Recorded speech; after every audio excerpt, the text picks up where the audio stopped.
All right, thank you all for having us here today. We're really excited to be here and appreciate your time hearing about ArtReach and hearing about my awesome coworkers that I get to work with all the time. Again, my name is Izzy, and I direct our mural program, so I'm often painting or like setting up projects, working with artists, getting designs approved, ordering paint. It's a really diverse job, really exciting, challenging, but overall it's a really fulfilling job because we all get to work with groups of people from start to finish on these projects. And what we think is really special about our program is we don't just like come into spaces and put up anything. We work with community and with the groups of people who are at the sites from the starting point. So we're gonna go a little bit more into that. But I did wanna give a little bit of background on ArtReach. Have any of you heard of us in the community? Okay, awesome. Well, we are a visual arts education nonprofit. We mainly started as a response to budget cuts, slashing arts programs in schools. And so our main goal was like, kids need art. We can't believe there's no art classes at schools. It's so important from a young age. Let's bring art programs back into schools. And so, yeah, that started in 2007. I joined ArtReach in 2015. And even since then, we've grown a lot. We have 3 distinct programs. So we have our in-class program where teachers go to classrooms and just teach visual arts classes. So like takeaway projects for kids to learn about, art techniques and all different kinds of media. We also have community programs that bring arts programs to like libraries or non-traditional school spaces, and also we teach classes in our headquarters, which is in Hillcrest. And then lastly, we have the mural program, which is what we're gonna be talking about more today, which is where, like I mentioned, we work with groups of people from concept to completion to create large-scale site-specific works. Like I said, our biggest goal is just bringing arts programs to as many people of all ages as possible. Because I think as artists, we all know how healing and wonderful art can be. And so we want other people to catch that spark and get to experience that as well. A little bit more specifically about our mural program. So we always start our projects with design input collection. So with students, we draw out our ideas, we discuss like what is important to you, what do you want to show on the spaces of your schools, and then all of that design input collection, we have a lead artist like Josue or Katy. They look at all of that and then they come up with one cohesive design.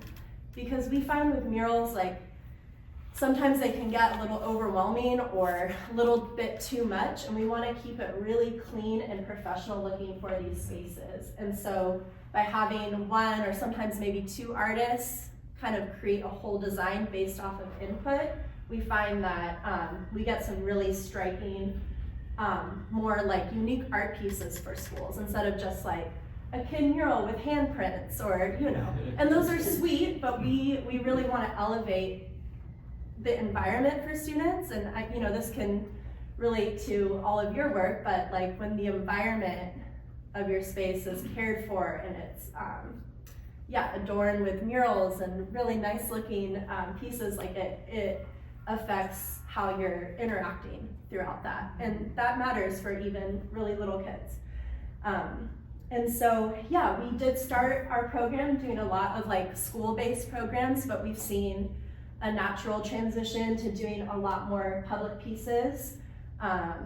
You'll see some later, but we've done some like housing spaces. We did our first library project, public library, last year, which you'll see.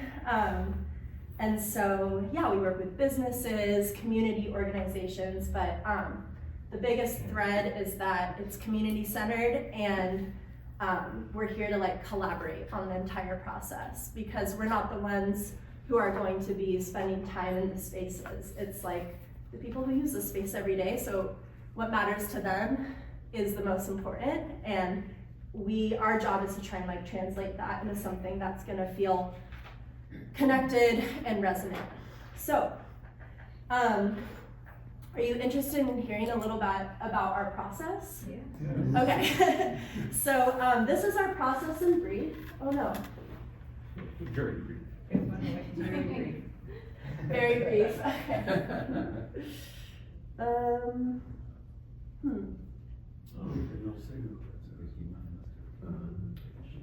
Might just be like.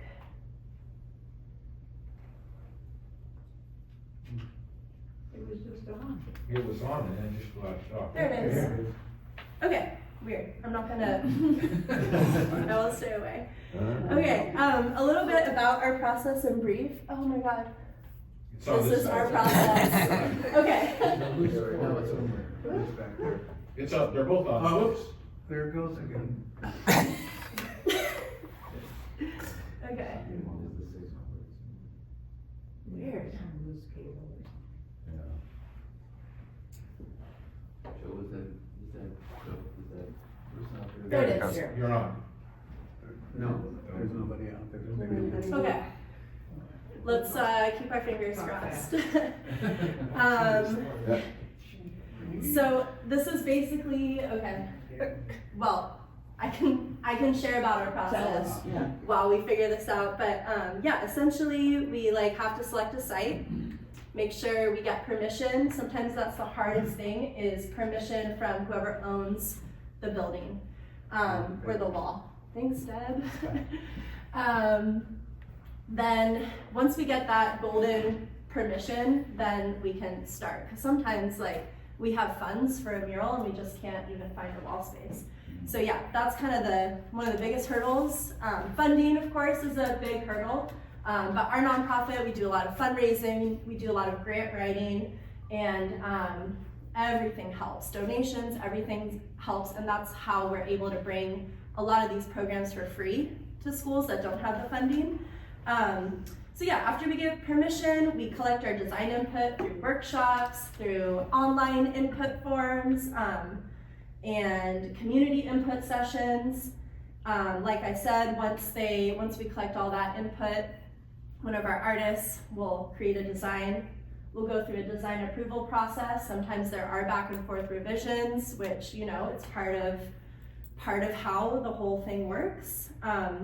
Then our team uses a projector most of the time to transfer the outlines large scale up on the wall. Then we will host a series of paint days. So that's where we invite our participants, like, let's paint this in together. After the paint days, our team will clean it all up. So when you have like 100 people work on a wall, it looks really messy. And so then all of us, plus a couple other of our coworkers, we spend like anywhere from 1 to 2 to 3 weeks out on site perfecting it. And doing anything up high as well, because we don't have participants on ladders or anything up high. We will then clear coat it with a sealer. It's part of our process to do a ribbon cutting and a celebration to culminate it, bring out families, bring out the community, get elected officials to see the importance of public art. And then there is like some more longer term mural maintenance that goes along with it. Sometimes, unfortunately, pieces get vandalized, so we'll go out and touch up. We have found though that that's a very rare occurrence. Usually it's respected, but it does happen. Yeah, so I just have some photos of like our process. This is one of our artists like leading kids to go look at the wall. We really show kids from start to finish. Brainstorming, painting. It's really fun for them to get to come out of class, get to work outside, get messy, be with their friends. It's more about like getting kids to connect with each other. And it's really, giving them opportunities to like do something outside of a screen, do something like hands-on, tangible. Again, we work with all ages. What's it like to work with like really the youngest kids you work with? Messy. We give them huge t-shirts that they like covers everything, but they love it. They have fun. It's like, you know, super sensory. They have a great time. And they don't have, you know, a long attention span. So it's like, okay, 10 minutes, good job. You talk about projecting the image on the wall, then does somebody outline all of the pieces of it? Yeah, here's some about our transfer methods. So that's kind of what a projection looks like. At night, we usually have to do it at night, so it has to be dark, unless the mural is inside. Other transfer methods, if you can't project, you know, sometimes there's visual barriers or the wall is too big, then people do like a grid method where either they make a grid on their design and then grid it out on the wall. Or sometimes artists who just go for it and they freehand. They're like, I don't need any method, and yeah, it's amazing to see people do that really large scale. Sometimes for sign painting and text that Katy does a lot, we'll use like transfer paper. So you get the letters really big on paper and then transfer it with like graphite or like a pouncing tool method. These are some considerations that we always look into when choosing a mural site. So can you access the wall? Can a lot of people access the wall at once? What is the texture like? You know, is it really smooth? Is it rough? Some textures we've worked on in the past have been such a pain. Our worst one is like a really rough stucco that is like not painted or primed. It just like takes so much material, and we don't even call it painting. We're like stamping lines. It's horrible. Are there any doors, windows around? Of course, with architecture, that's such a big thing to consider. Sometimes shapes of buildings can really help dictate our design and imagery and composition. Those are just some considerations. So I have some pictures of our work. These are some of our dedications, bringing the community out, having a ribbon cutting, having student speakers, giving kids the chance to like talk in front of their peers and family. This was a bigger project we did at a housing space for youth transitioning out of homelessness. And so we're able to like put some of those themes in a mural. These are like really resilient plants, and then there's like topography lines in the background that are supposed to represent like everyone's own individual journeys. Our murals tend to be more image-based, but sometimes if we're lucky, we can do something a little more abstract. This is on the corner of Park and University. That's nice. Where's that one at? Let's see. Yeah. Oklahoma. Oh yeah, that was at a senior veterans community. Flower shop. This was with an indigenous group, bringing visibility of their peoples right to the forefront. The colors are so bright, but do they fade over 3 or 4 years? Or what's the Well, we coat our murals with a UV light stabilizer, so they do really retain the vividness. So what, these last indefinitely, or is there some of these? I guess like they last as long until, you know, maybe it's not relevant anymore, or if ownership changes, let's say like, a new person moves into that flower shop, it's a new business, then they can have the right to paint it over. And we understand that there is a temporary nature to murals, but we do take all the considerations to hope that they last for a really long time, like in terms of the best materials, and then sealing, and then like longer term maintenance. And one other question, you've been around for 5 years as a program. How many murals have you done? We have done about 60. Wow. Yeah, I mean, it sounds Some are like smaller, part but of the process is you're trying to turn them out quicker than you lose them. yeah, I mean, we're busy, so we're just trying to like stay on top of it. Yeah. What surfaces work best for you? What kind of surfaces work best? Smooth, something with like a primer on already is nice. Yes, like, I mean, interior is really nice, but our murals tend to be more exterior facing. Yeah, so I'm just gonna go through these so we can hear from our other artists. We do have a really cool apprenticeship program that hires youth to learn about murals and pays them, and they get to work with our artist team. And just some other things I was thinking about when putting this presentation together is we've seen our murals really help activate spaces. So this space was blank before, and now it's where they have their performances. And we've seen a big increase in once there's a mural there, it becomes an event space, a landmark, and it just increases in-person gathering. A lot of murals we've done, they tend to have like their barbecues out there, or it just, yeah, increases a chance for in-person gathering. And then we also have seen, because we do some evaluations with our programs with youth and then staff, and we have seen like some trends on the mental health benefits of not only painting, the act of painting murals, but like how it affects after the program. So some of those things are like increase in cultural pride and belonging, sense of ownership. If you actually painted where you go to school, you have like an increased sense of ownership where that is. Increased neighborhood stewardship, so more of like the community looking out for the clean space.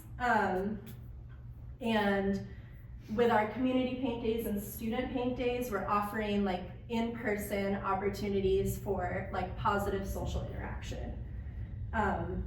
So yeah, that's about it. I'm really excited to hear from two of our mural artist partners who have their awesome art practices, and they've both done tons of murals with us all over the county. And we'll also have some time for Q&A after, but they're gonna share a little bit about their art practice and show some of their murals and other projects they've done. Cool, so first we'll hear from Katy. You wanna come on up? Hi, I'm Katy Yeaw. Me? I'm originally from Pennsylvania. I've been in San Diego about 15 years. I studied printmaking as my major, and I think that practice has really influenced my art style as being very like clean and simple. So I will show you how, I just figured I'd show you how I got from art school to where I am now. So I started out, I went to school in Florence, and that's where I learned printmaking, and I fell in love with it.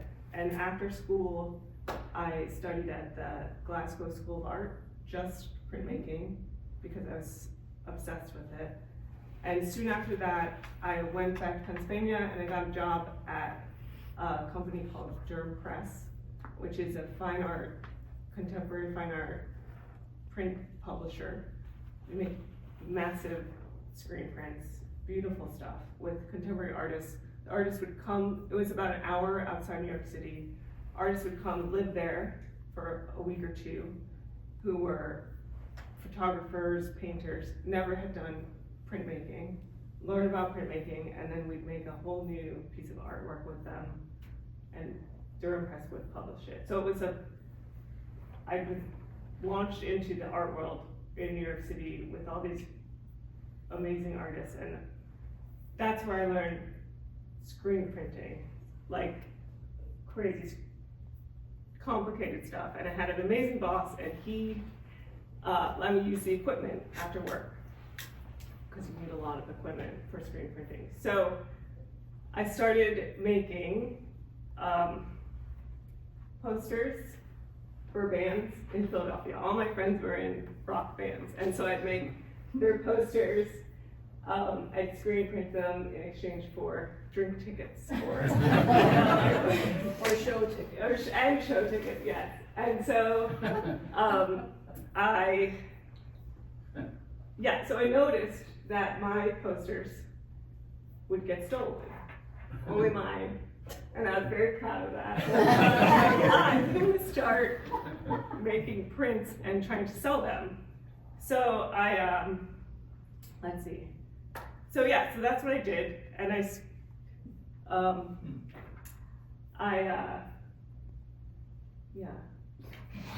started my own screen printing business where I sold prints, and I did that for a long time, and it was great.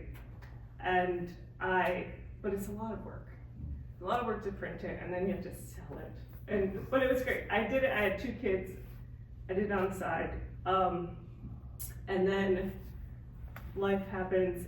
I ended up working at Trader Joe's for 5 years, and every Trader Joe's has an art department, its own art department, and I make all the signs for the stores, and it was amazing. I know it's a grocery store, but like I worked in the art department, so I think Anyway, one of the members on the art team would paint murals on the side, so I asked him if he would take me with him and teach him. So he did, and I was like, I can totally do this. So I painted this little electrical box in Little Italy. I didn't ask anyone, I just did it. And as I was painting it, a guy walked by and he's like, do you do this for a living? And I was like, yeah. And he's like, that was the biggest thing I ever painted. And he's like, oh, I have a bunch of restaurants. I want you to come paint them. So I call my patron, like, no. Oh, they came back. My Medici, because he just took me off the streets and then did all this stuff.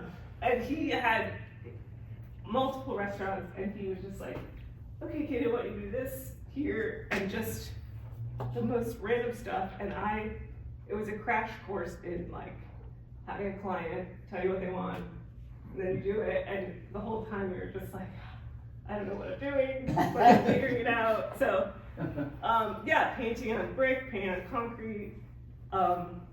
He has this 7,000 square foot restaurant in the gas lamp. So there's this crazy tequila blocker that I never heard of, but apparently you're wealthy, you have your own little stash of tequila. And then he had me paint the ceiling in his house. Did he give you a platform to lie on? I laid on a scaffold. And who's this guy? David Curiel, he's part of the Karina's restaurant. Anyway, he was just knew that I wanted to paint murals for a living, and he was like, and he would come up with his job. I was like, I don't think I can do it, and he's like, you can totally do it. Can you do it? I want you to do this. So he was just a huge boost in my portfolio for painting. And then soon after this, Just like Michelangelo. it took about a month. I only tried once. When your arm fell off. Yeah, how did you get the design transferred to the ceiling initially? This was totally freehand, Oh my God. which was part of the tears. Once I started, it flowed, and then I was only dreaming leaves. And it's also like, Did you draw it on the ceiling and pencil or something? I started doing that, and I was like, I don't think this is efficient. And it was really learned as I went. Could you have done it like as a wallpaper kind of thing and then put it up? I mean, He painted. wanted it hand painted. Yeah, but I mean, you could have painted it On it, yes, on and then like. vinyl or something and then applied it. In retrospect. That would probably have been a good thing. I think how many leaves there are there. I know, I don't want to. Trying to block the memory. You're back, you're back. And They were cooking around. So you painted it basically green and then the white? I painted the green, or I had, You painted the whole ceiling the green whole first, ceiling was right? green, and it wasn't the green that I picked, but he did it, and I was like, okay, guess we're going with this green. It's not, I don't think I could live in this house. That's really forever. It's a client, you know. This is his house? It's his house. Oh my God. Exactly. Yeah. It's a His little kitchen busy, or it's a something. He's a little busy, yeah, these are his restaurants, like But they're busy they're, too. Yeah. That's his he's aesthetic. aesthetic. I could never admire it. Anyway, soon after this, I felt I had my little sea legs. I met Izzy, and we hit it off. I think we were Instagram friends first, and then met in real life. And yeah, and she invited me to come help out with the project, and I passed the test. And so I got to do my own. This was my first mural with ArtReach. This is a really tricky building because they wanted a lot of imagery, and the building itself has a lot going on structurally. So I had to design all around these sort of windows and but it was, I was instantly hooked. The way this program works, where we go into the school, meet with the kids, they tell us what they want in their mural, and then it's not. It's the computer bug. And then we come up with a design and they help us paint it. It's the most fulfilling thing, because the kids, they're painting and they're also, their mind is blown up like, wait, I can do this for a living? This is a real job? It's open so. Yeah, so this was my first mural with ArtReach, and yeah, it's still, I just drove by it the other day. I could drive by one of Josue's, two of Josue's murals in Lemon Grove. This is another one. This is a giant building. We did in Monterey Heights STEAM Academy. So they, their mascot, usually the mascot ends up in the school mural. Theirs is the eagle. And their STEAM, which is science, technology, engineering, arts, mathematics. So they really wanted to highlight both of those things. And this was also a crazy building because of that window, which I just chose to ignore. And that little jutting out utility. Yeah, this is hard. But I just went for it. I actually really like how this one came out, and the kids were really sweet at this school. And then this is one we did, it's in Rolando. And it covers a really ugly It's like a SDG substation, which was just a nonsense area. But the wall existed. The fence existed. Oh, the wall, The Is there fence, panels? yeah, so this is a digital mural, which I never did before. I designed it, and then we got it printed on dye bond, which is like, It's like a Aluminum thin core. aluminum, but really like sturdy and lightweight, but still, so it's like installing a fence.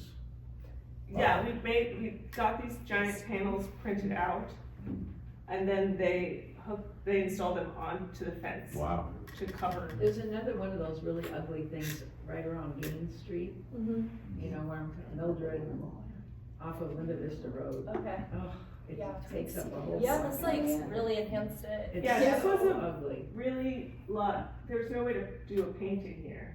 So we had to figure out a clever way to install art and And how did off somebody what's like going on. Electric get in, how do they come to agree to this, what's the process of that? They came to. Yeah, ArtReach. SDG&E has like a beautification, community outreach side, and the person who runs that had been aware of our work. She's also worked with Josue, I think, and she finds nonprofits that SDG&E will give a donation to, which helps funds our programs. It helps us bring free projects to schools, and then do a community beautification project. So, yeah, they funded it. I just have a couple more samples of my work. This was another school, another mascot.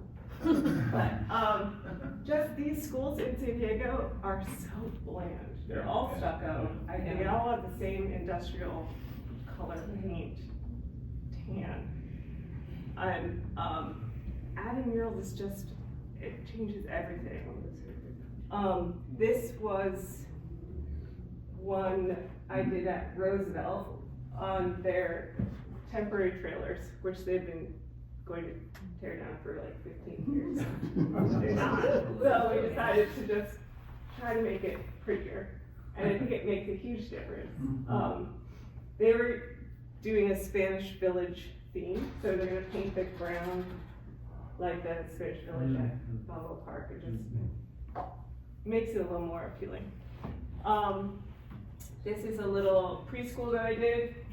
In the yard they had this flower, passion flower, and it would attract butterflies and caterpillars, and so I just blew that up and made it big. Garage alleys need love too. This is a little craftsman house, so I did a craftsman style mural in their backyard. And yeah, so mural painting, and I also design blankets, and I sell those too. And I think my style of art kind of translates to these like graphic blankets. So yeah, that's me.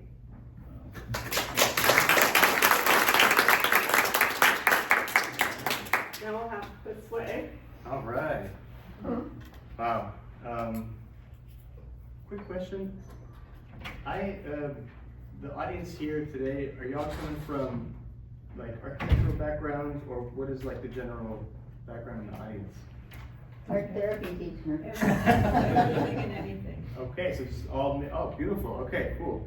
I was just not sure, you know, who I was speaking to like specifically, so I'm really excited to be here in front of y'all. Really grateful to be a part of the ArtReach program, ArtReach Mural Program.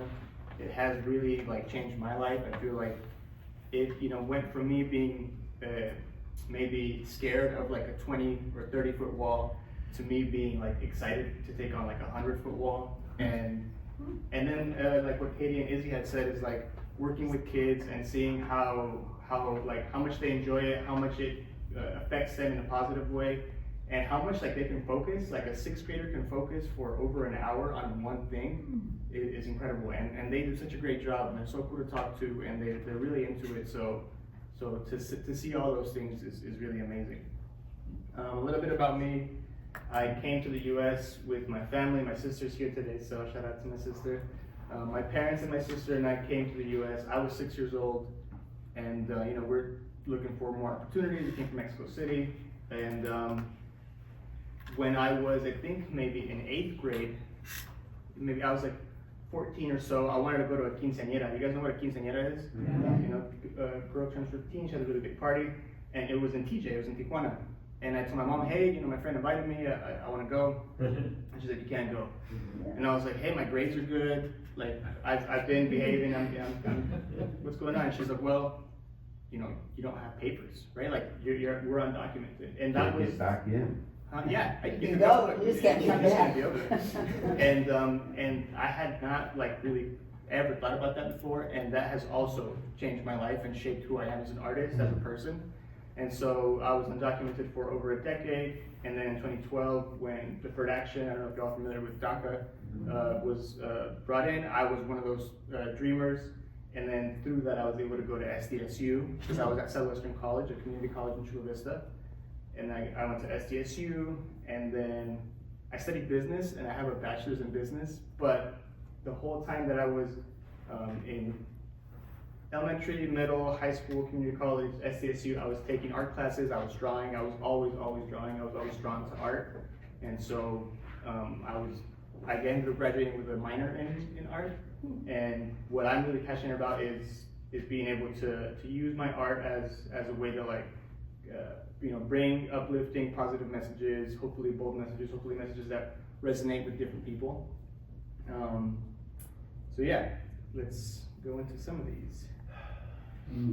Okay, so this is actually the most recent mural that ArtReach and I finished. This is at Rice Elementary in Chula Vista. And like Katy said, their mascot typically makes it into the mural design, so they're the road runners.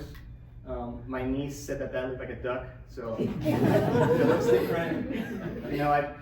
I hear, kids are super honest and they'll tell you what they think it is, or that it doesn't look like something or whatever, so that was... I knew it was a road runner. You saw it, okay, you saw the picture. And this is a bilingual, bilingual school, dual immersion, so they speak English and Spanish at the school. It was really cool when we went to go do the workshops with them. We did workshops with 3 6th grade classes, and I saw them, they were talking in Spanish, and I forget what they did, but it was like 1, 2, 3, clap, and then they switched to English. And so it was really cool how like they had that in school and they grew up with that, and they had like, the multicultural aspects to those schools. And so I wanted to bring some of that culture, some of that vibrancy into the mural. So we have a road runner, we have a monarch, which represents migration. Above that we have a marigold, we have a moon with papel picado, and then it goes into like a bay or like an ocean setting, which kind of represents Chula Vista. We're at the bay, and then very quickly it goes into inland, to mountains, to desert. So the road runner's in the desert. What's papel picado? Oh, good question. Papel picado does anybody know what papel picado is? No. So papel picado is this decorative paper that's really, really traditional in Mexico. It originally is from China, papel china, and it was this really, really thin paper that you could like perforate and make into beautiful decorations. And now Mexico is really well known for papel picado, and they use it to mark different instances. So sometimes in April, it's purple for Easter. So it'll be purple on Easter. For Day of the Dead, near Halloween, it'll be orange. In other seasons, it'll be just very colorful, and it's very beautiful, it's very vibrant. And so I try to bring that into different pieces that I work on. So here's a little bit close up of the butterfly. I also draw a lot of native plants here in Southern California, like the agave or the cactuses, different things like that. To me, desert plants represent resilience, and I feel like as an artist, as an immigrant, you have to be pretty resilient to do what you want to do. So I tend to draw those a lot. This is the library that ArtReach and I painted last year in Lemon Grove. And yeah, this is like a 1-minute walk from Katy's mural. I originally met Katy and Izzy while they were painting Katy's mural for the first time in person, so that was really nice. And so now to have a mural just down the street from Katy is really special, really cool for me. So we wanted to highlight community, we wanted to highlight healing, we wanted to highlight growth. And so we have a mother and her baby, we have some people interacting, kind of like somebody giving something, the lemon tree to somebody else.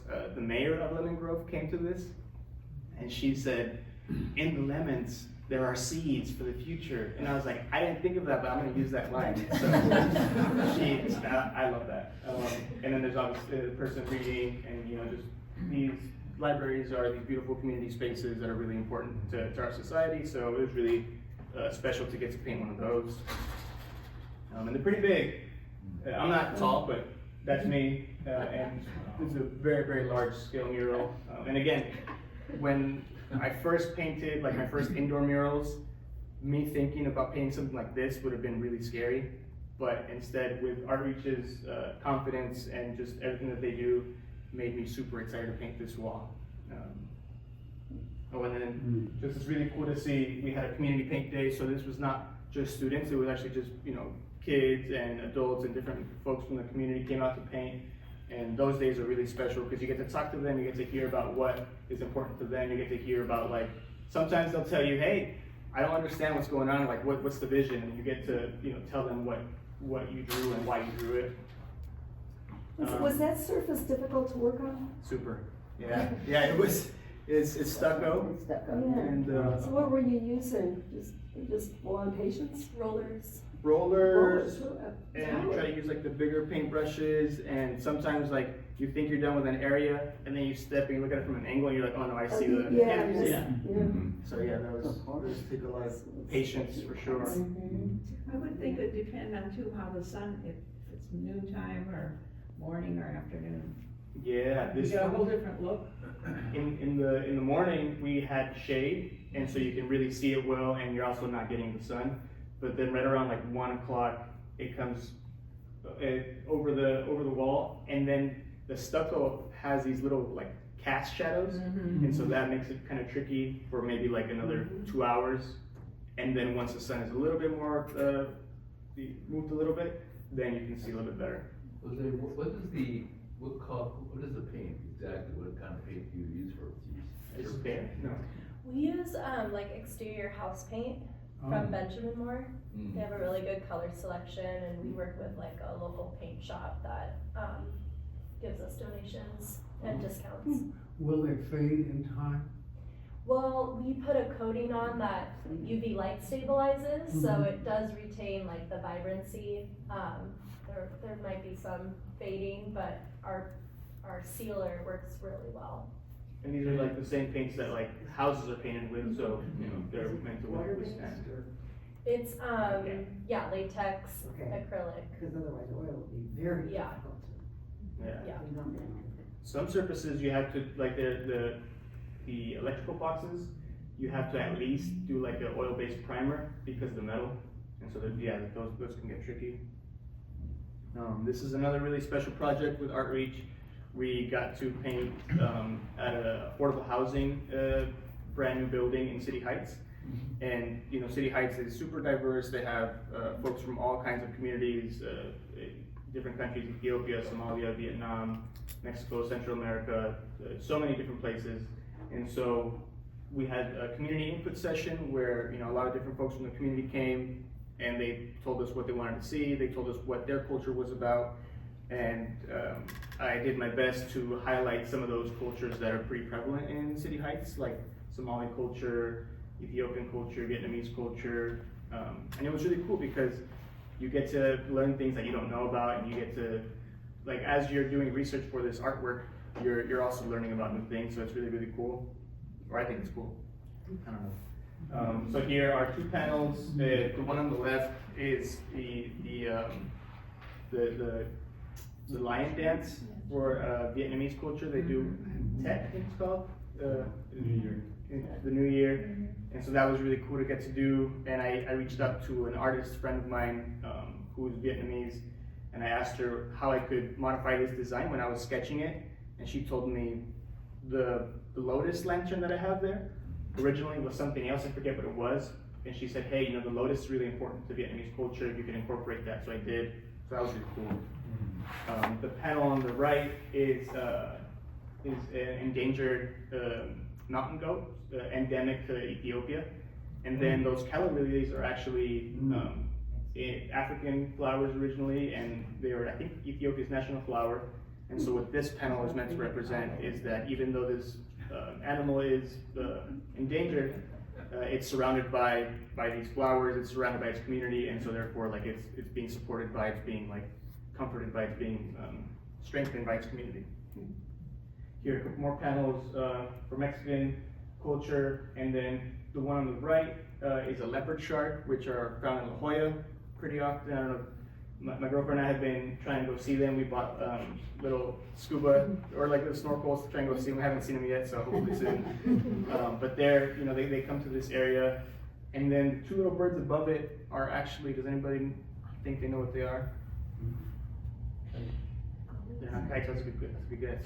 They're called terns. Yeah, maybe this least terns. It's the least tern. Yeah. So there's a bunch of different types of terns, but the least tern is endangered, and it nests in PV area. Nests in at the airport.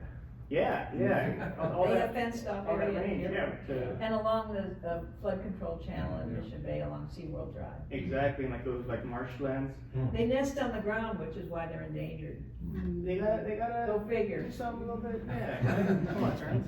But so I wanted to highlight them, and again, this is like our, San Diego's environment and natural environment is really important for us to protect. So I wanted to highlight that as well. Yeah, super cool project that, ArtReach and I got to do, super grateful. This is also in Pleasant Grove. This is a middle school, and they are the wolves. So we have the wolf as the mascot there. As you can see in the body of the wolf, maybe you can see, there's like, sometimes the buildings, make it, like you have to really plan your design according to like what surface you're gonna be working on or what architectural stuff is you're working with. But inside the body of the wolf, there are different plants, and again, native plants and like a variety of plants. Here we have like desert plants, but also a little bit of like coastal plants. So I was trying to symbolize like different things being together, kind of like, yeah, diversity, strength. They also have a motto at their school, or was it their? Yeah, like their schools will have like a phrase. Their values or Yeah, something. their values. We want to put those, so we put them there. Persistent, authentic, courageous, and kind. And pack, that is kind of cute. And so, yeah. This is, how are we doing? Yeah, we're doing pretty good. Okay. Yeah. This is Rosebank Elementary in Chula Vista, and it's actually where I went to elementary school, 1st through 6th grade. So to come back and get to design and paint a mural with the kids here was crazy. It was a dream come true, and so super grateful to ArtReach for that. It was really cool to get to paint with the kids and get to talk with them. And this is where I really was drawing every day, and so it's beautiful to get to come back. Yeah, here we are painting and showing, like, I try to go around with the kids and show them like how I paint and like what I do and what helps me make it easier, and hopefully they they find it helpful too. This is the first. This is a blank screen. There we go. This is the first mural that ArtReach and I painted together. This is at Lauterbach, also in Chula Vista, and Bienvenido says welcome. They're also a dual immersion bilingual school, and so yeah, just super cool. This is like 50-something feet wide, and again, when we first talked about painting this together, I was like, I don't know, Izzy, like that 54 feet that's a lot. That's really big. She's like, don't worry, we got this. And I think where we are now is awesome. Yeah, here we are painting with the kids together. Yeah, it was a really cool photo. This is a wall that is not in collaboration with ArtReach. This was in collaboration with Casa Familiar and the Front Gallery, which are organizations down in San Isidro. And they do a lot of really cool work for the community. They help with like portable housing. They help with different programs that help families in need. And they approached me if I had some time and if I had some interest in painting this. It's in an alley and it's just a fence, but it's this corridor from the trolley station to San Isidro Boulevard. So it's like a very transited corridor, where a lot of working class folks, they get off the trolley, they go to this street, and they get to work or they get to wherever they need to go. So I asked, hey, I'm an immigrant. I have what I feel are pretty strong values that I like to represent wherever I can. Are you open to me painting something that might have that type of message? And they said, yeah, that's fine. So my message here is all walls must fall, because I feel like, we in San Diego are so lucky. We get this beautiful city and we get to go down to Tijuana and we get to do all these beautiful things. But a lot of people in Tijuana that are 10 minutes away from us don't get to enjoy all those things. And so I feel like a border that divides us and doesn't treat people equally is not what we deserve as a people. Mm-hmm. So that's my message there: is all walls must fall. And I painted a great blue heron and a rattlesnake, which are also endemic to the region, and they cross the border because they don't. That border doesn't exist for them. So they're on both sides of the border. They live on both sides, and I kind of want to show that. So that was that mural there. This is a project that I did in collaboration with City Heights CDC, and they are with Community Development Corporation. They do, again, a lot of really cool projects with the community, with youth, with affordable housing. And they asked me if I could lead a workshop to kind of show some youth about like what I do as an artist. We couldn't find a permanent wall to paint a mural on, so what we came up with was these panels, these like canvases, and each design is what the students came up with. We had a brainstorming session. It was a really cool 2-week project with these kids, and we had to brainstorm like what is important to you, what is important to you about City Heights, what do you see every day, and they each came up with their own designs, and they kind of looked like these little tiles that you see in Little Italy, you see in different places like azulejos they're called, and they're really beautiful tiles. And so we said, okay, each tile can live on their own and it can be a beautiful thing, but when you put all those tiles together, it can be like part of a larger whole. And so this project was called Piece by Piece, and those kids were amazing. They killed it. They did such a cool job, and it was really rewarding to get to do that with them. Here's a couple other things that I have done. Collaboration with the ACLU, American Civil Liberties Union, for a piece about solidarity. I can't remember exactly how it started, but I have been drawing hearts for a while, and thankfully, you know, a lot of people have reacted positively to them. Hearts, you know, are a very natural symbol to represent like resilience, or to represent emotion or passion, or just, you know, feeling strongly about something. So here are some designs that I've done. The one on the left is for the San Diego Rapid Response Network that helps migrants, so that's why there's a globe, that's why there's the butterfly wings for migration. And then the one to the right of that is for Council President Sean Elo Rivera. He represents District 9 in San Diego, very diverse district, so we want to highlight different parts of that district. One more to the right of that is for the incoming soccer team, for the men's soccer team for San Diego. They're San Diego FC, they're called. They're going around the 18 cities of San Diego, and they're doing these really cool events where they connect with the community and they play soccer, and ArtReach has done some pretty cool stuff with them in Lemon Grove. This was for Chula Vista. I got to do this design for them. And then the one at the very far right, which is a leopard shark. I took a little bit of inspiration from the ArtReach piece. And that one was for a collaboration with Surfrider and YMCA about like the environmental crisis that we have. I don't know if y'all are familiar with the Tijuana Rivershed and Imperial Beach. It's really, really bad. It's a crisis, it's an emergency. And so I came up with some visuals for them to use. Dr. Mona, who was a pediatrician from Flint, Michigan, who highlighted the crisis in Flint, Michigan with the water. She came down and she spoke in Imperial Beach. It was really cool. And I got to make this for them. And I'm actually wearing one that's similar. It's like ocean waves. Oh. It's waves and it's a heart. But yeah, so that was for the YMCA. Sorry. And then this one is this is for the Chula Vista Amphitheater. So it's down off of Main. If you're on the 85, you go all the way south off to Main Street, and they have concerts there. It's a really beautiful space. This is in their backstage area, and I got to design something that would represent Chula Vista, that would represent some like culture. I snuck in a couple little symbols for music in there. There's a guitar, there's a record, there's a mic. So that was a really cool project. So yeah, I'm super lucky that I get to do what I do. And I'm super grateful to ArtReach for, you know, choosing to work with me and choosing to work with me again. And so much of, you know, what I do today is because of our partnership. So yeah. Good. There you go. So we do have a little bit of time for Q&A.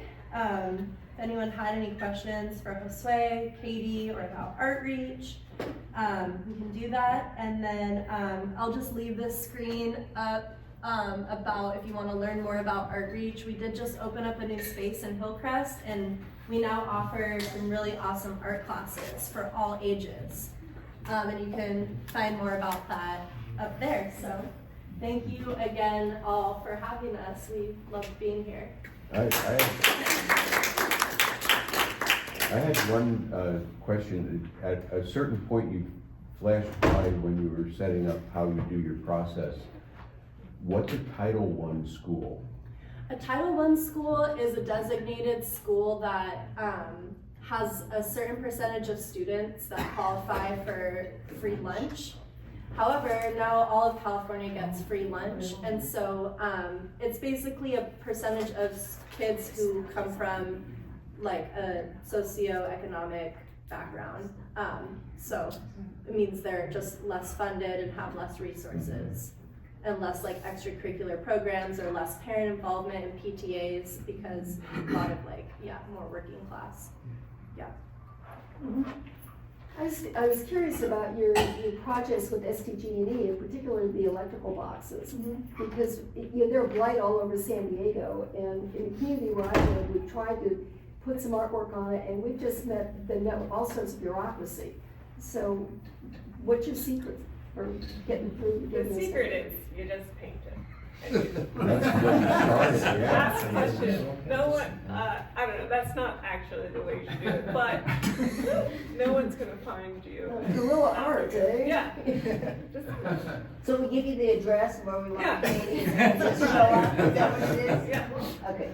No, the reason they want you to alert them to it is so they can check it and make sure it's safe, so you don't get electrocuted. So there's a risk, but I'm still here. So you get your card, and, Yeah. okay. How about working with architects? Have you ever had the occasion to do that yet, like from the get-go on a project? We've worked more with like affordable housing spaces or like companies like Wakeland Housing we did a project with. But yeah, this is why, one of the reasons we were really excited to present here is just to make more of that connection and hear a little bit, from you on how that works in your world. Because we certainly have the people and skills and artistry, but it's just about like getting connected and finding those projects.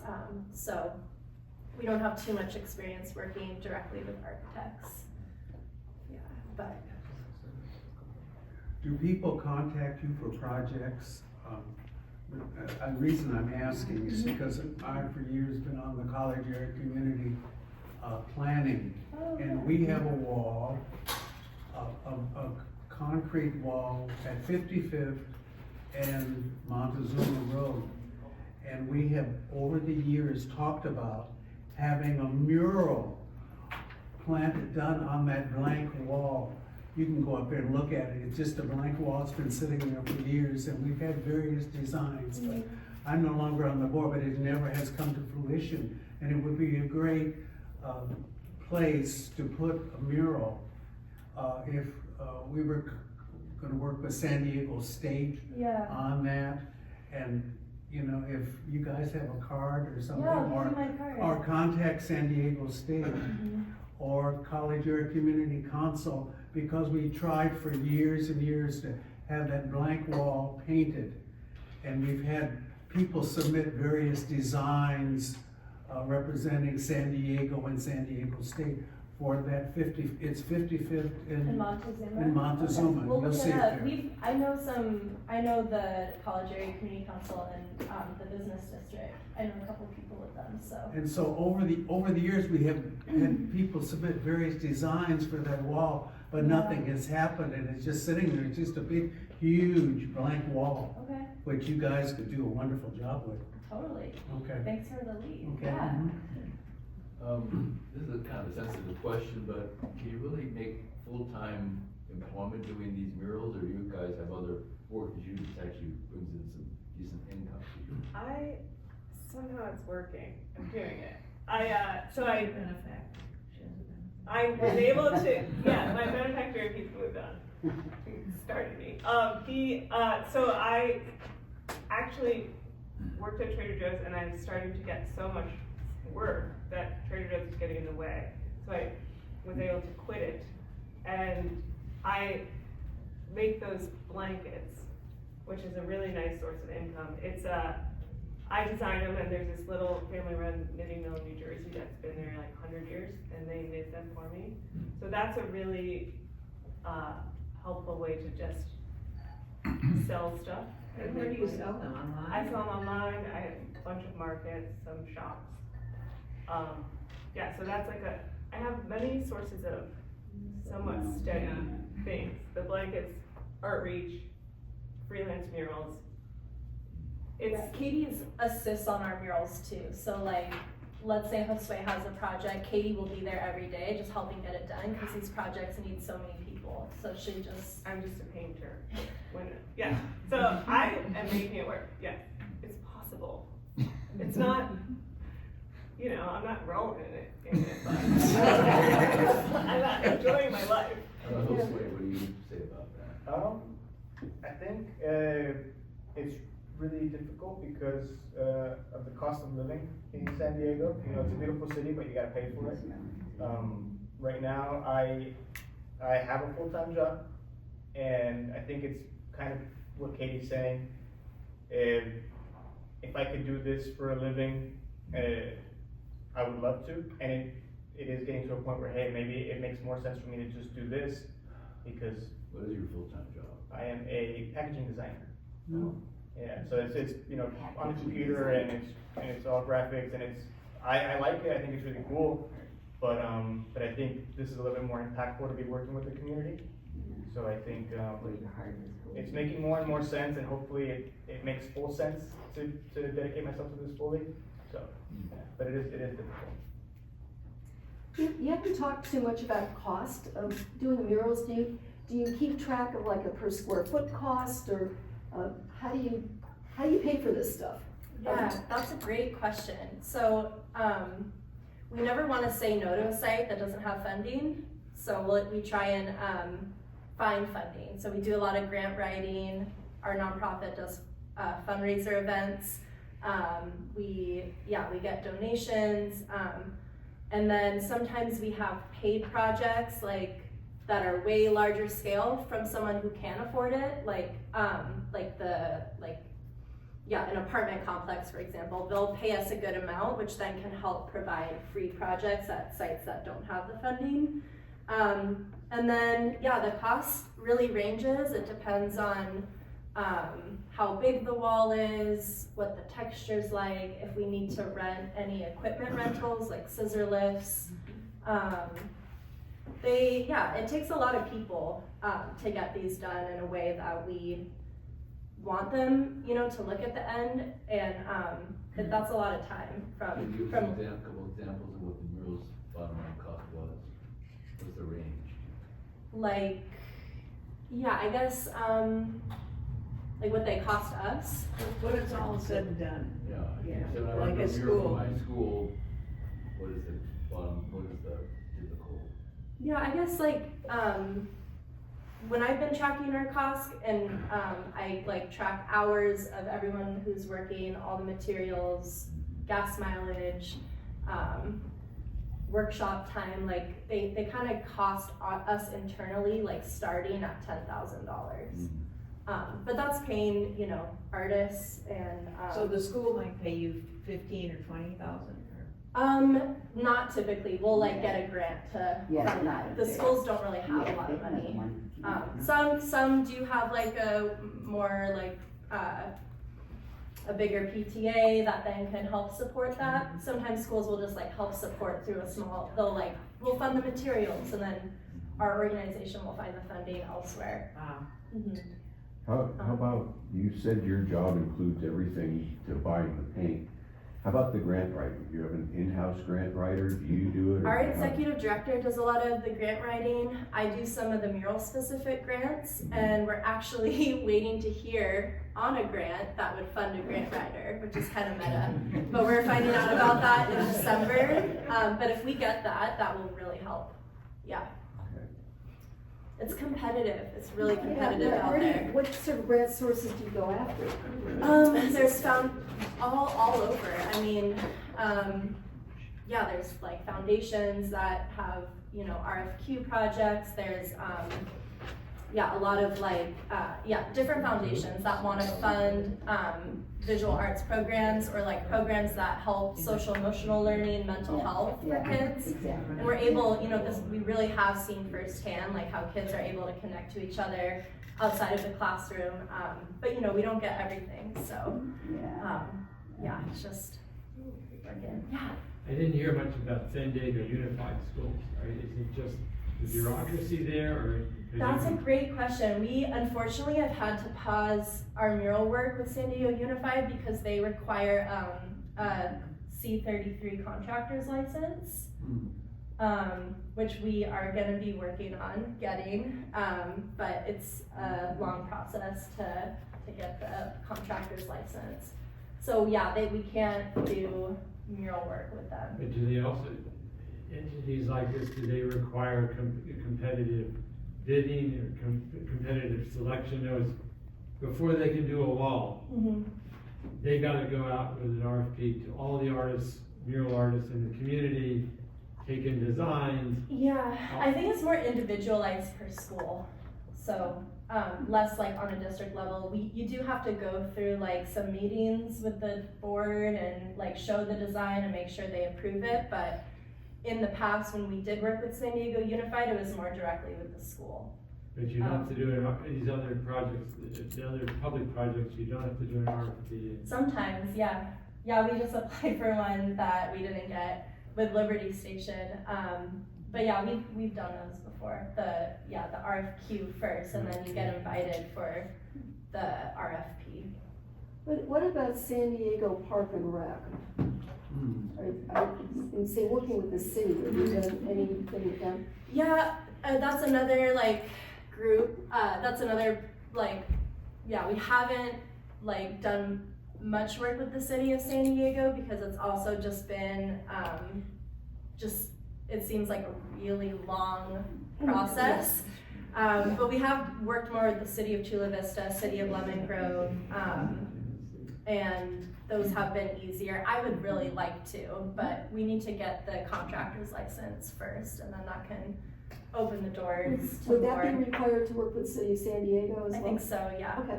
Yeah, we're gonna do it, yeah. Have you noticed any change in human behavior around these projects after it was done?